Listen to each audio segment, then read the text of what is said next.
Hi. Hi. Okay, so this is a fantasy buster, fairy tale buster, potentially story talk. Yeah. I'm the master of eloquence today. Okay, so here's the thing. Is it possible in an adult relationship to have a baseline of unconditional love or not? You can start, I can start. I have a very strong opinion. I'm totally fine with starting, but if you want, you can start. Go on. You want me to start? Okay. Absolutely not. Everybody's fucked up. Everybody's broken. The idea that you'll probably get into, that you had mentioned once when we spoke about this recently, is that the way you can love someone else is based on how you can love yourself. I don't think I've ever met anybody who can unconditionally love themselves for more than a minute. I think That the baseline... doesn't Hang on. So, for me, a baseline of unconditional love means I love you regardless of how you are, regardless of how you treat me. It's just this, it's like having deep respect for someone until they lose it, right? Which is nice. Sometimes you can give someone respect. I don't think you can give unconditional love. I think maybe you can have romantic love. You can have kind of like infatuated love. But this idea that I'm going to love you regardless of how you show up to me, I think in a very evolved couple maybe, you can have something very close to it, where you have deep acceptance, But I think in most couples, people have trauma, people have things that they've gotten wrong, shitty relationships in their past, and it's like, okay, if you do this or you're like this, I think I'm gonna love you less. Or it's hard for me to show you all my love because I'm afraid of getting hurt, And there's all this stuff, stigmas that people bring into it.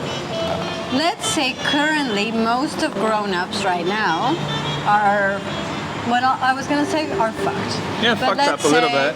Have trauma and issues and triggers. And are unable to have free, loving relationships.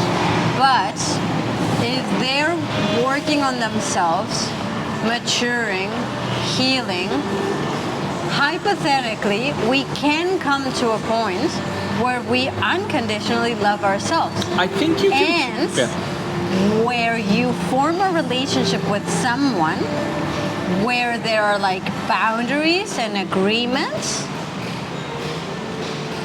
and within that agreement and boundary, love is unconditional. If you're tired and you lost your patience, it's okay, I understand, I forgive you, I love you. You forgot something, you temporarily broke an agreement, you whatever, dude, I'm with you, like serious, deep commitment to someone and a relationship. But there's some conditions, obviously, like they're being extreme. If someone's abusive, your love's gonna... But I mean, the range of behavior for a human being is so big. Let's please remember there are rapists out there, there are murderers, so of course there are conditions, right? But the conditions can be pretty...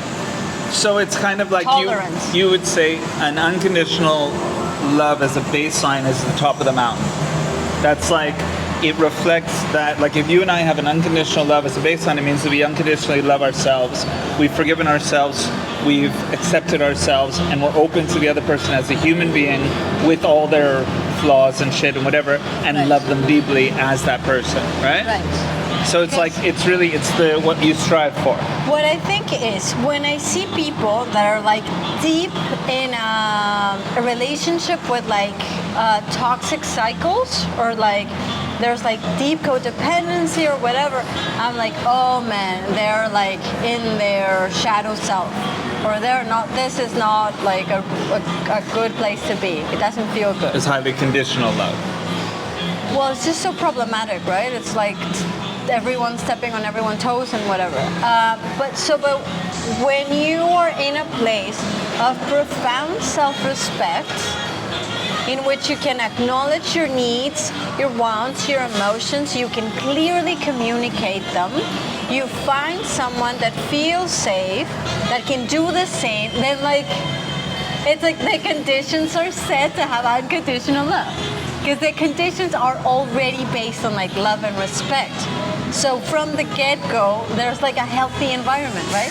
So their fuck-ups are relative. Okay, but what about the big chasm between where most people are, where a lot of people, we grew up with, fairy tales and what have you, and this idea that all you need is love, and everything from the moment you say I do, everything's going to be peaches and cream, right?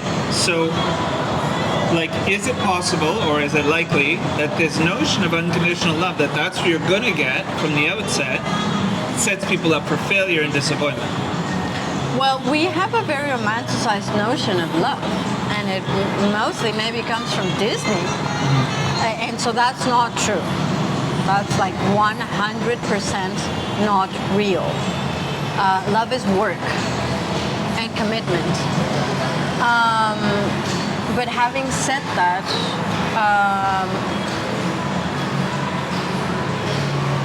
I've noticed that couples that have lasted forever, or like grandpa and grandma that have been together for decades, and then you're like, what's the secret and whatever. Dude, they don't want to give you the secrets because they're so gnarly. Like many people that have been together for decades have forgiven dark shit. Like, okay, but where does that bring that into, like, unconditional love? I don't think that means they have unconditional love. no, it doesn't mean. Well, I think unconditional love can be very similar to like deep commitment. So it's like, I'm in this relationship, I'm with this person, they have all these like raw edges, and there's suffering in life. I chose this person chose me. Like, let's ride the bull. That seems more like resignation than unconditional love. Although maybe there is something. Maybe there is like something about, kind of like surrender. Right? Because I think when you have conditional love, and we should probably wrap up very soon, but when you have conditional love, you're saying, okay, only if you're this way do I love you. And only, I think, if I'm going to be this way, are you going to love me. And then you end up with like people pleasing and codependence and all sorts of shit, right? Excuse me. So it's tricky. You have to have like, you have to kind of surrender to the fact that you're not going to be perfect, that you have flaws internally, you have all sorts of stuff that you don't find very attractive, and say, okay, well, that's part of me, and I can. No, but it's can you let someone love the parts of you that you don't love yourself? The reason why I'm laughing is because one of the worst moments in my life is when I had like a list of the shit that I hated about you, and the moment I realized I had it too.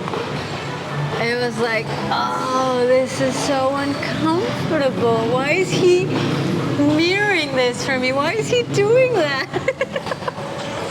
And I was like, oh. On that note, we're not there yet. We're still climbing the mountain. No, but it's what we strive towards. We have deep commitment. We are very committed to our relationship and each other. And we've accepted a lot of the parts of ourselves that internally and in a relationship that we didn't initially. Yes, I believe that we're more or less integrated, our shadow with our light. But there's still a lot of stuff that there are some triggers that we have yet to explore and soothe and love and understand. Because I think once you get the hang of your triggers, you're like, oh, they don't dominate me anymore. We're still to some degree like overpowered by our triggers. So tell us where you're at on the mountain and how we unconditionally love you. And we love the comments. Bye.